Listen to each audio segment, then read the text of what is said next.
So I went ahead and started recording, so I'll send it to you no matter what. That's fine. Thank you. I just don't want to go too long without a link to give Bowen.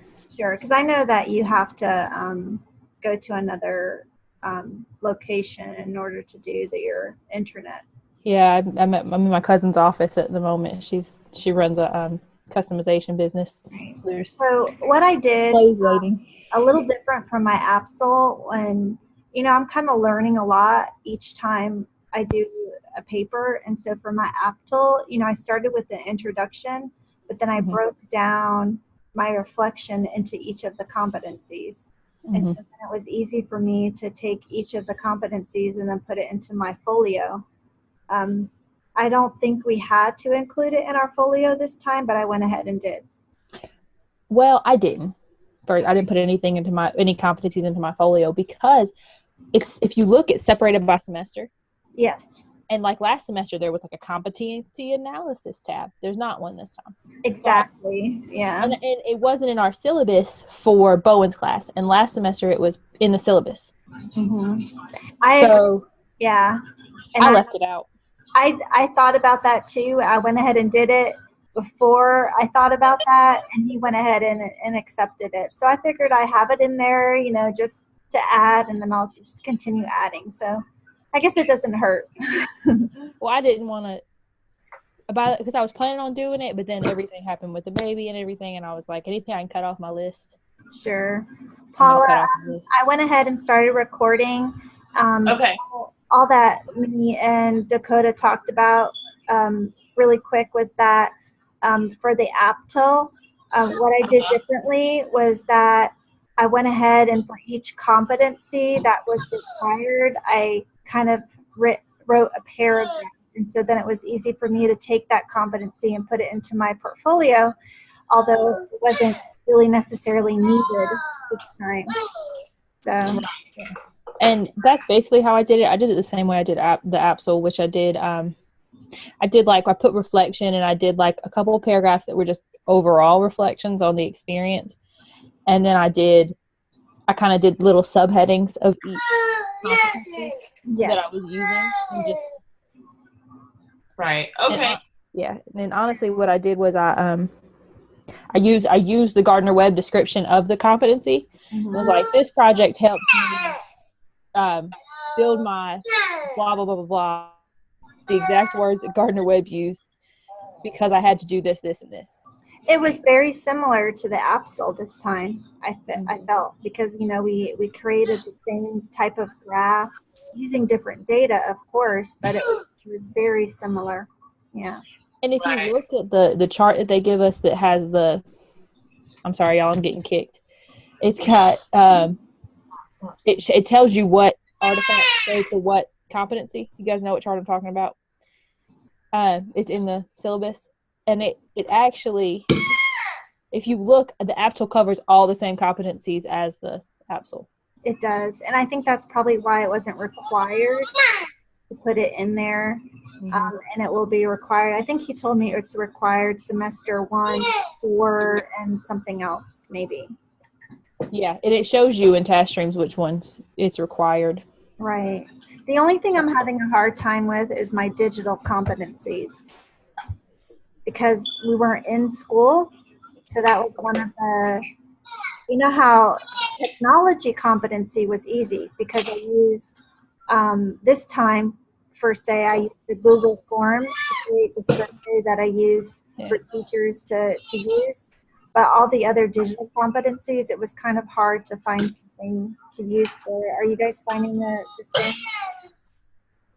I didn't put any digital competencies in. You haven't put any?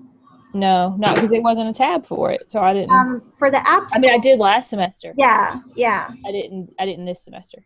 Okay, I didn't either.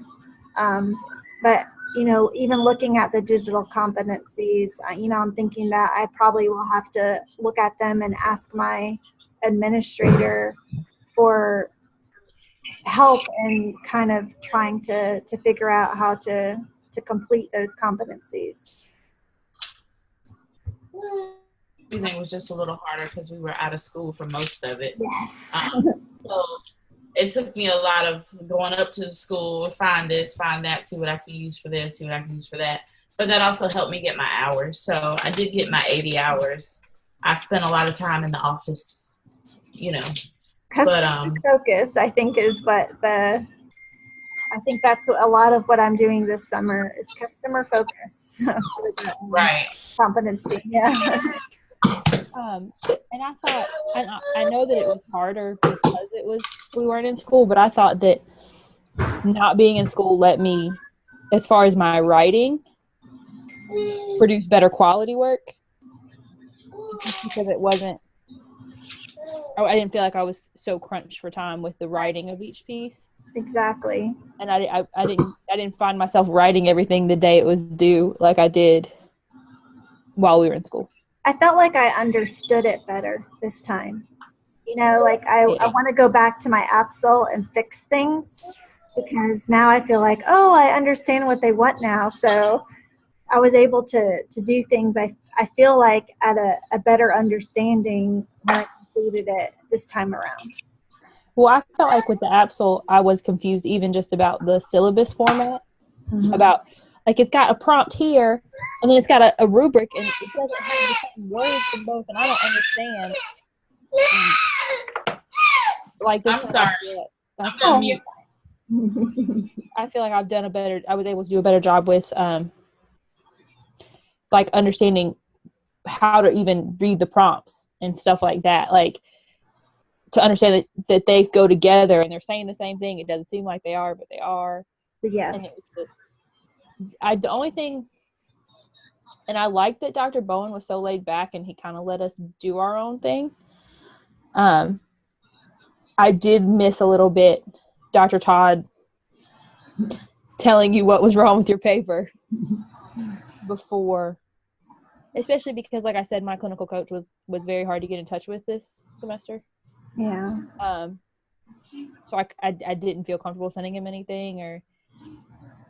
I think when it comes to writing the paper, as long as it's very organized, you'll get a good grade. That's what I feel like is the biggest point to it. I don't know what Paula thinks, but every comment I've ever received when I've turned in the two papers is that it was very easy to follow.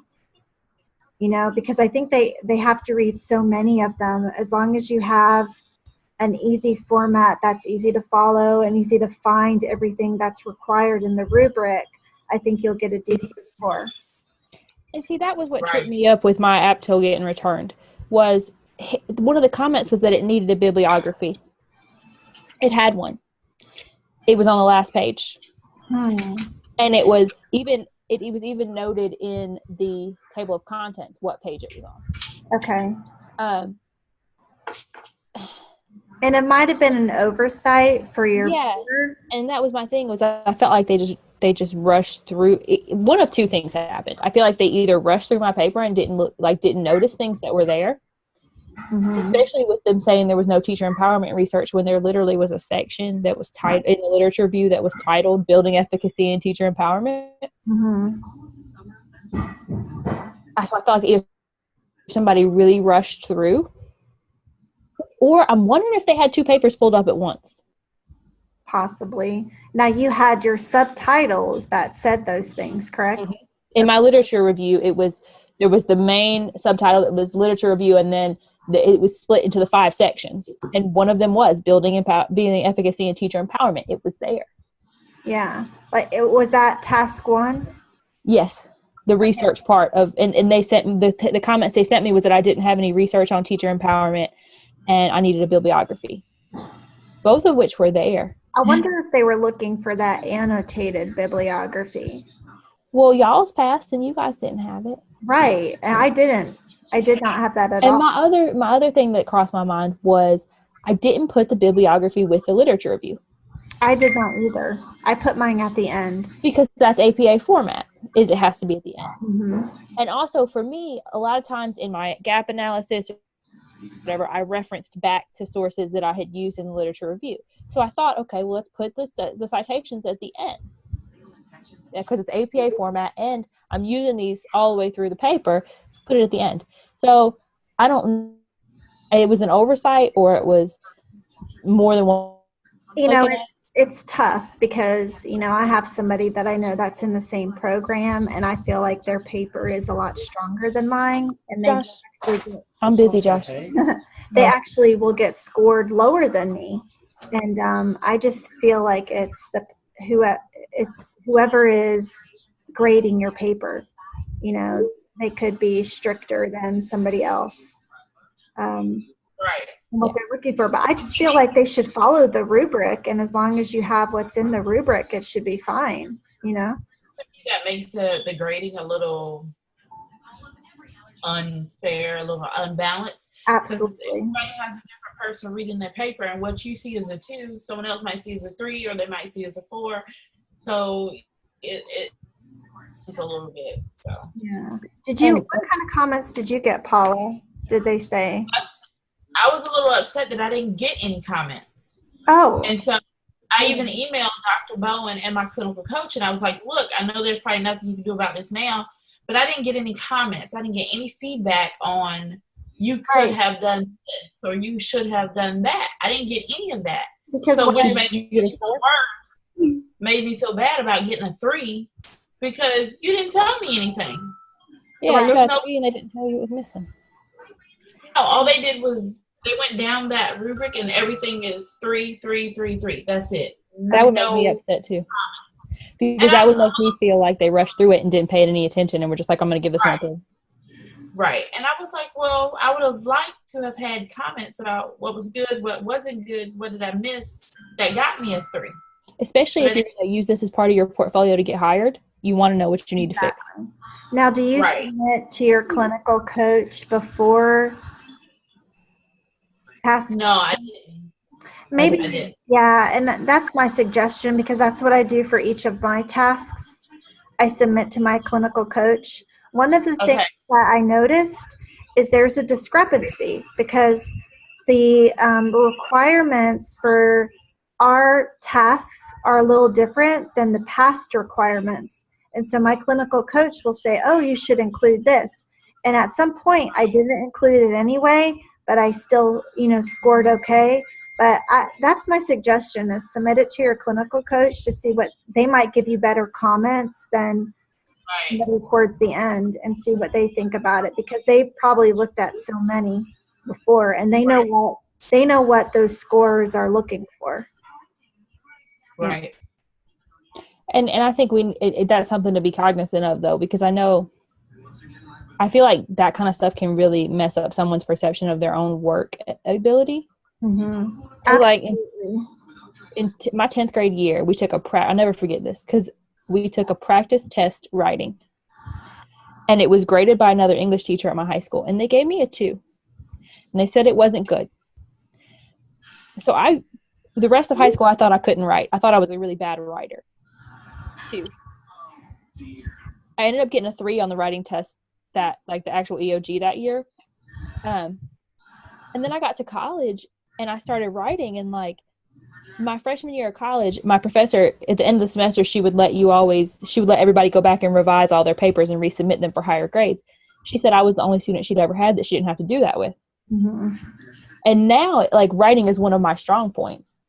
But because I had one person who just was not good at grading, like I went years thinking I didn't know how to write. Right. And I think you can't take it to heart how somebody grades this particular essay or research paper that you're doing because I'm telling you, I have a friend who is in the same program and I know that their writing is super strong and they're making lower grades than I am. I just think it's who is grading your paper. So I wouldn't take it to heart. I would look at who is actually peer reviewing your paper because your comments are right on. Like when I'm looking at your comments and I look back at my paper, I'm like, yes, they are right on with what they are saying with corrections that I need to make. And I make those corrections. But I think the peer reviewers, I think they're running through our papers pretty quickly. Yeah.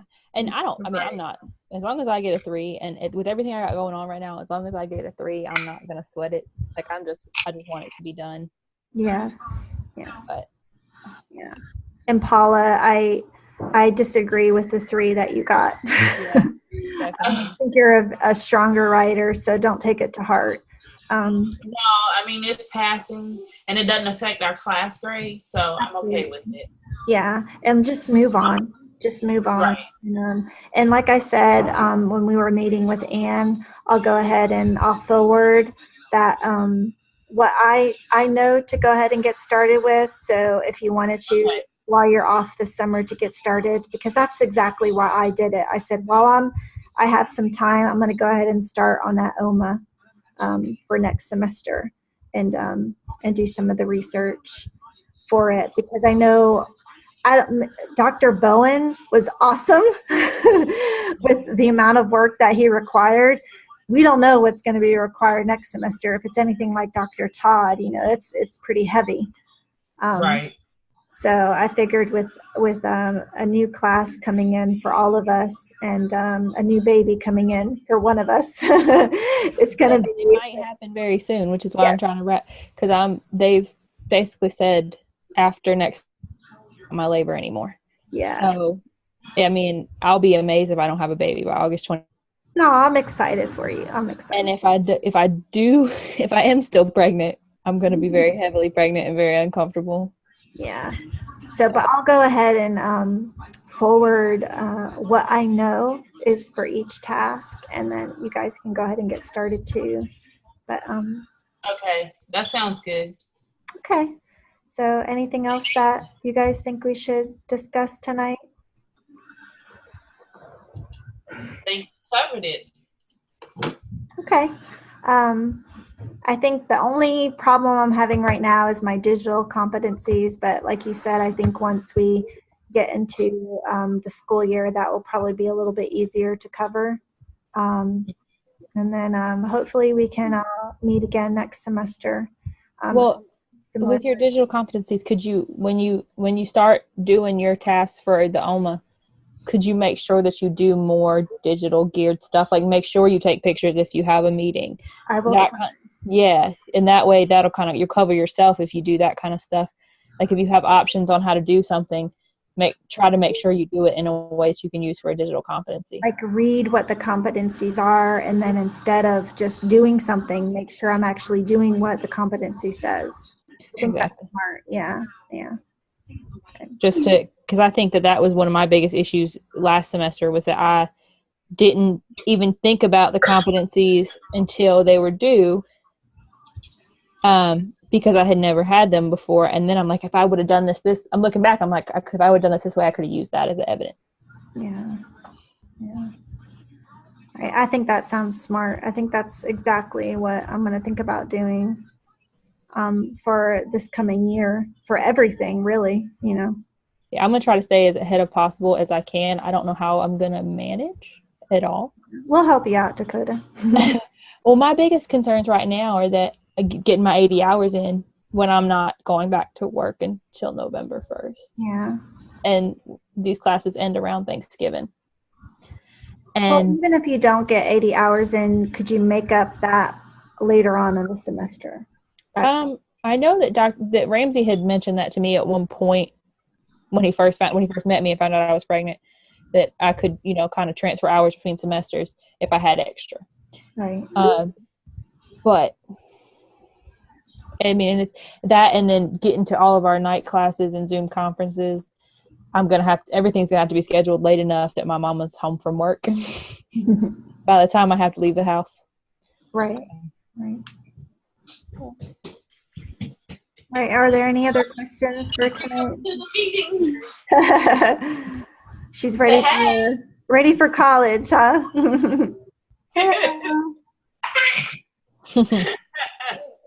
So are you guys all set for finishing up our last meeting? Yeah. Will you send me that link?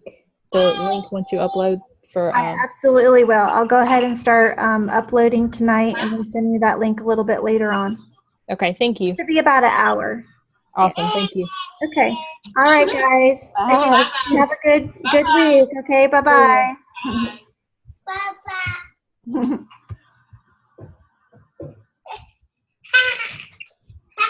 You silly girl. Here.